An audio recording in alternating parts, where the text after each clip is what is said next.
यह वीडियो लोकप्रिय जनप्रिय प्रधानमंत्री माननीय श्री नरेंद्र मोदी जी को समर्पित है। जब माननीय नरेंद्र मोदी जी ने देश की बागडोर संभाली तो जनता में एक उत्साह था, मोदी है तो संभव है। देश व विदेश मोदी मोदी के नारों से गुंजायमान हुआ।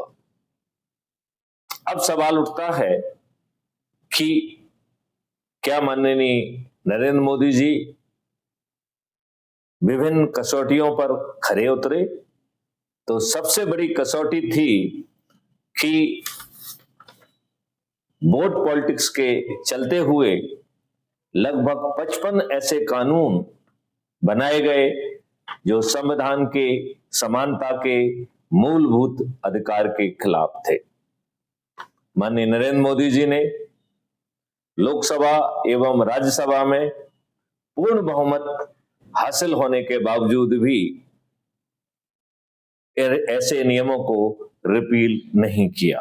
वो चाहते तो हाँ की जीत और ना की हार के सिद्धांत के तहत एक रिजोल्यूशन के माध्यम से सभी 55 संविधान के विरुद्ध में बनाए गए कानूनों को रद्द किया जा सकता था।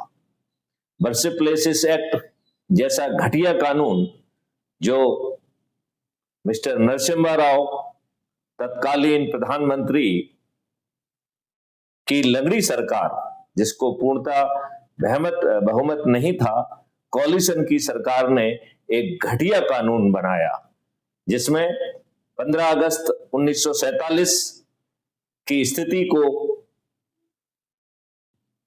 बरकरार रखने का कानून बना डाला। मैं इस देश की जनता को बताना चाहता हूं कि इस देश के साथ जो कुछ भी हुआ वो 15 अगस्त 1947 के पहले हुआ। आतताई आतंकी लोग आए, उन्होंने लूट की, हत्याएं की, हमारी महिलाओं के साथ बलात्कार किया और उन्हें 2-2 दीनारों में बेचा, जिसके चिन्ह आज भी मौजूद हैं। फिर ये सब 15 अगस्त 1947 के पहले ही हुआ है। तब 15 अगस्त 1947 जैसी कट ऑफ डेट रखना एक घटिया मानसिकता को दर्शाता है। इतना ही नहीं, राम जन्मभूमि को छोड़कर शेष सभी विवाद परिवाद जो किसी भी न्यायालय में लंबित थे, उन्हें सेक्शन 3 के तहत नस्तीबद्ध करने का फरमान इस एक्ट ने सुना दिया। सेक्शन 4 बर्सिप प्लेसेस एक्ट ने आम आदमी से न्याय की भीख मांगने का हक छुड़ा लिया। लिहाजा बर्सिप प्लेस जैसा घटिया कानून जो कि पूर्णतया असंवैधानिक है, माननीय नरेंद्र मोदी जी ने उसे भी नहीं हटाया। वक्फ बोर्ड एक्ट जिसमें अभी 44 संशोधन प्रस्तावित हैं, जब यह कानून संविधान की मूल भावना कि सभी लोग everybody is equal before the law, everybody is equal irrespective of sex, race, religion etcetera, तब रिलीजन के आधार पर भेदभाव करते हुए वक्फ बोर्ड एक्ट कैसे बनाया गया, वो भी 1954 में। फिर उसे 2 बार संशोधित करते हुए और घृणित बना दिया, जिसमें सभी न्याय करने के, अपील करने के सभी अथॉरिटीज एक ऐसी व्यवस्था को थोप दी जिसमें सिर्फ मुस्लिम थे। ये तो विवाद है, इसमें संपत्ति कोई मुस्लिमों की तो नहीं है। ढेर सारी संपत्ति पर कब्जा किया गया और फिर हम सिर्फ उसमें संशोधन कर रहे हैं। जब सभी धर्म समान हैं तो माइनॉरिटी कमीशन धर्म के आधार पर कैसे बन सकता है? जब सभी धर्म समान हैं तो माइनॉरिटी मिनिस्ट्री धर्म के आधार पर कैसे बन सकती है? यहां तक कि हिंदुओं से अपने धर्म की शिक्षा देने का अधिकार भी छुड़ा लिया।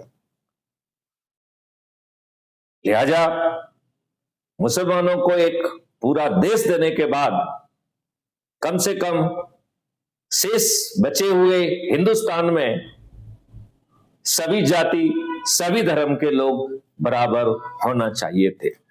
दुख की बात है माननीय नरेंद्र मोदी जी, आपने इनमें से किसी भी कानून को नहीं हटाया और अभी आप जो वक्फ बोर्ड अमेंडमेंट एक्ट लाए हैं, मेरा आपसे निवेदन है कि इसे पूरी तरह से रिपील किया जाए।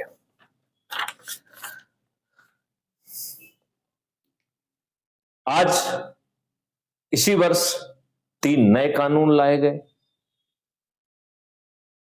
मैं माननीय नरेंद्र मोदी जी से, माननीय अमित शाह जी से पूछता हूं, is it not the old wine in the new bottle? उस समय के नेताओं ने अपने लाभ के लिए भारतवासियों पर अंग्रेजों के बनाए गए नियम, कानून और प्रशासनिक व्यवस्था थोप दी।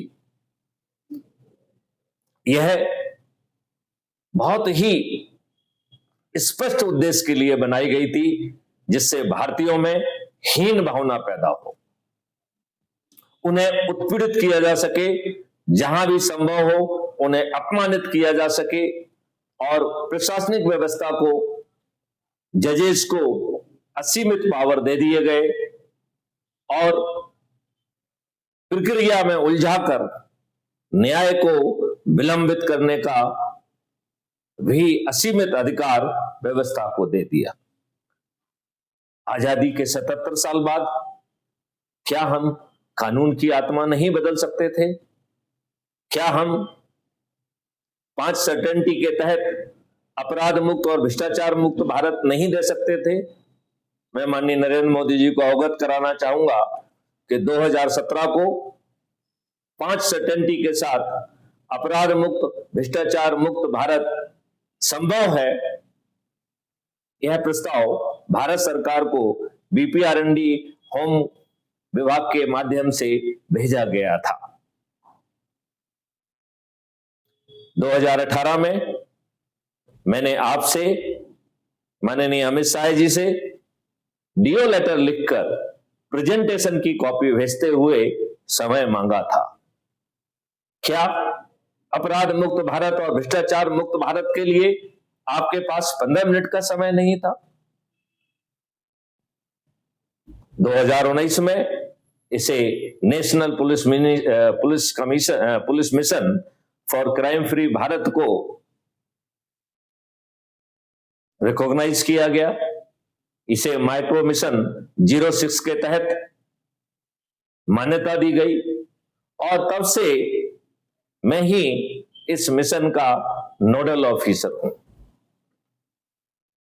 जब 5 सर्टेनिटी के साथ कैसे अपराध मुक्त और भ्रष्टाचार मुक्त भारत होगा, इसका कॉन्सेप्ट नोट और 30 सितंबर को एक कानूनी आधार, जिसका जानबूझकर लंबा नाम दिया गया था, national authority for scientific and technical assistance in investigation and detection of crime, under entry 65C schedule 7 list 1 of the constitution के तहत यह बीपीआरएनडी के माध्यम से भारत सरकार को भेजा गया। आज भी यह भारत सरकार के पास लंबित है।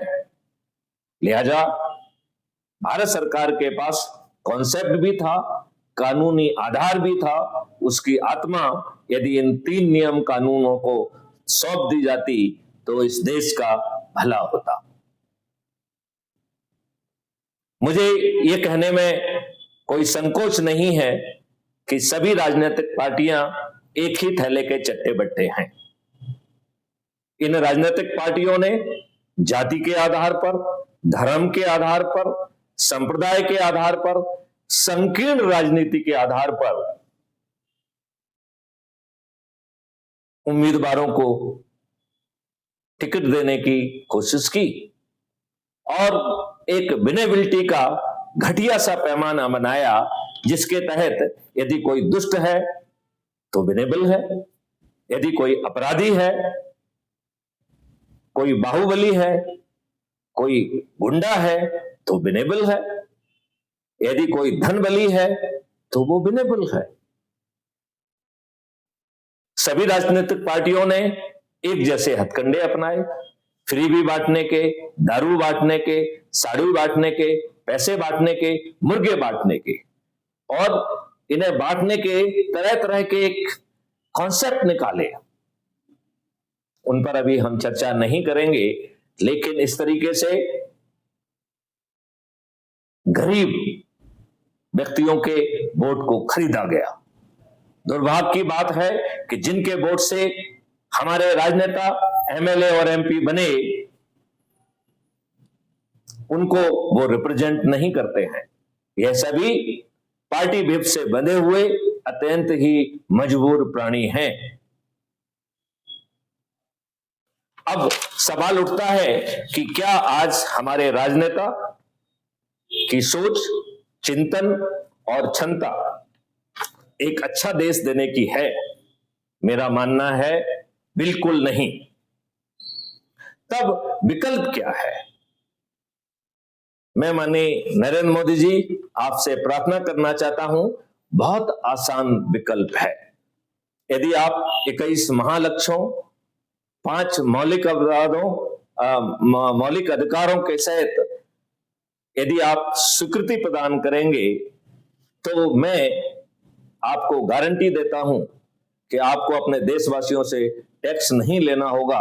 और क्राइम फ्री भारत के 2 मॉडल्स हैं, एक क्राइम फ्री भारत का रेवेन्यू मॉडल और दूसरा क्राइम फ्री भारत का पेपर करेंसी मुक्त भारत, जिसमें 2% की ट्रांजैक्शन फीस का प्रावधान किया गया है, जिसके तहत भारत सरकार के पास 20 गुना ज्यादा पैसा पहुंच जाएगा।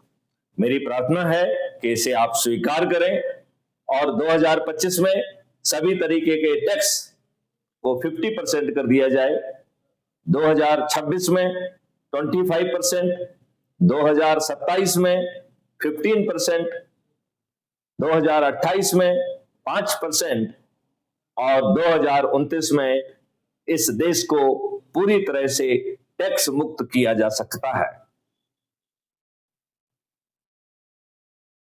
एक अद्भुत कॉन्सेप्ट के तहत हर भारतवासी को 2 अकाउंट दिए जा सकते हैं।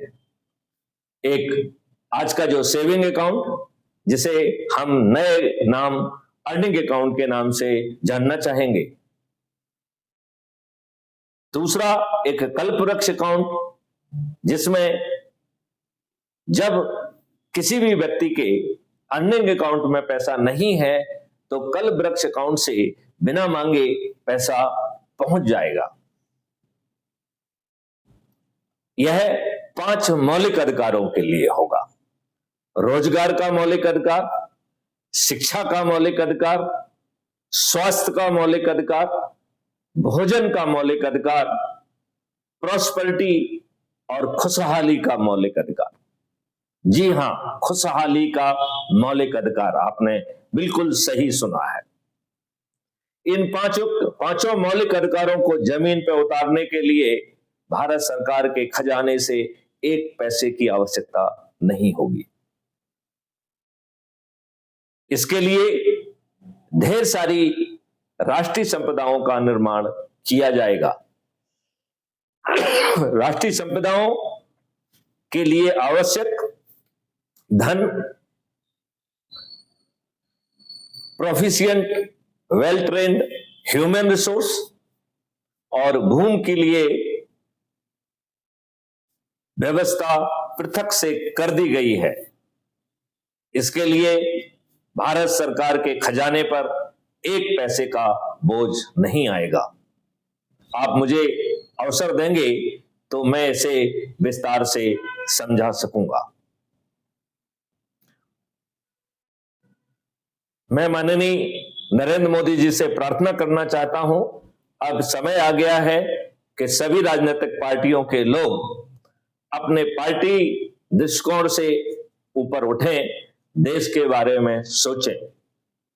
21 महालक्ष्यों के साथ, जिसमें अंग्रेजों की गुलामों के लिए बनाई गई प्रशासनिक व्यवस्था में आमूलचूल परिवर्तन होगा, जिसमें अंग्रेजों और विशेष तौर पर लॉर्ड मैकाले के द्वारा भारत को बर्बाद करने वाली शिक्षा व्यवस्था में आमूलचूल परिवर्तन लाया जाएगा और भारत की शिक्षा व्यवस्था विश्व स्तरीय होने के साथ साथ रिसर्च एंड डेवलपमेंट के आधार पर विश्व गुरु के रूप में स्थापित करने के लिए भारतीयों को तैयार करेगी।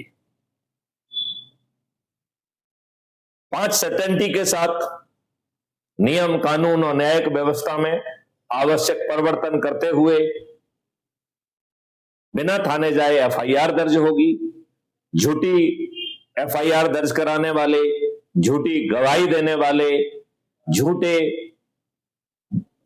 विवेचना करने वाले, झूठी वकालत करने वाले परजरी के गंभीर अपराध में जेल में सड़ेंगे। आज की जो पुलिस है, जिन साक्ष्यों को वो सोच भी नहीं सकती है, टेक्नोलॉजी का उपयोग करते हुए, 21 टेक्नोलॉजी के स्पेक्ट्रम का यूज करते हुए उन साक्ष्यों को न केवल संग्रहित किया जा सकेगा, बल्कि उसे रियल टाइम में हैश वैल्यू से लॉक कर डीप फेक जैसी घटिया टेक्नोलॉजी से भी बचाया जा सकेगा। उसे कैप्चर होते ही पुलिस और कोर्ट को भेजा जा सकेगा। अधिकतम 15 दिन में चालान प्रस्तुत हो सकेगा। आज जो देश की जनता परेशान है, 5 करोड़ आपराधिक मामले और 5 करोड़ सिविल मामले, इस प्रकार 10 करोड़ मामले से भी ज्यादा न्यायालय में लंबित हैं और इन 10 करोड़ में से यदि एक परिवार की साइज 5 की मान ली जाए तो लगभग आधी जनता या 1/3 पॉपुलेशन लंबित प्रकरणों से परेशान है, दुखी है, त्रस्त है, शोषित है। क्राइम फ्री भारत की वीडियो बेस्ड ट्रायल सिस्टम के माध्यम से जजेस, वकील, फॉरेंसिक साइंस, पुलिस आदि की सीमित संख्या बिना बाधा बने हम अधिकतम 30 दिन में न्याय दे सकेंगे और उस किसी को भी कोर्ट कचहरी का चक्कर नहीं लगाना होगा।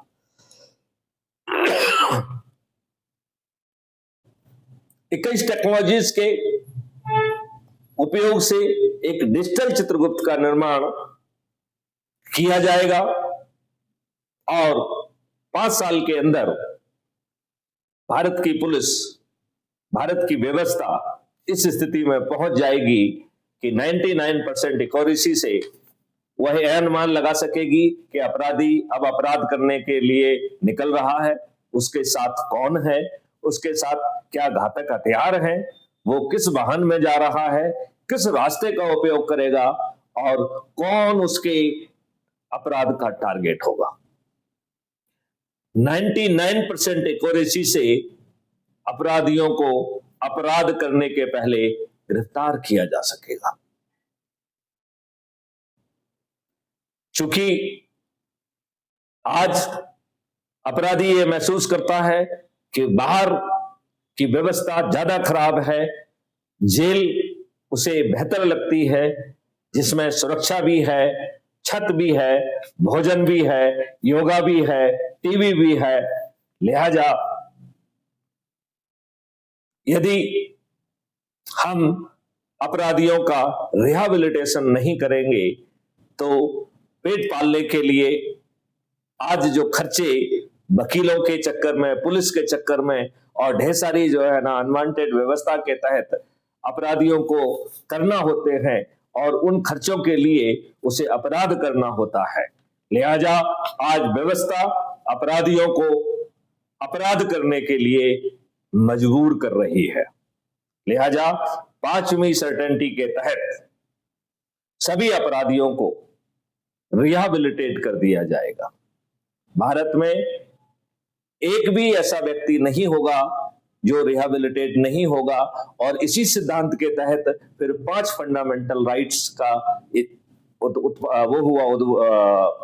प्रादुर्भाव हुआ, जिसमें रोजगार का मौलिक अधिकार, शिक्षा का मौलिक अधिकार, स्वास्थ्य का मौलिक अधिकार, भोजन का मौलिक अधिकार, प्रॉस्पेरिटी और खुशहाली का मौलिक अधिकार है। मैं माननीय प्रधानमंत्री जी आपको आश्वस्त करता हूं, यदि आप आह्वान करेंगे इन 21 महालक्ष्य और 5 मौलिक अधिकारों के लिए, तो हम बड़े जल्दी लोगों को जाति से, धर्म से, संप्रदाय से, संकीर्ण राजनीति से ऊपर उठा पाएंगे और उन्हें अपराध मुक्त भारत मिशन के इन अच्छे भारत के संकल्प के साथ जोड़ सकेंगे।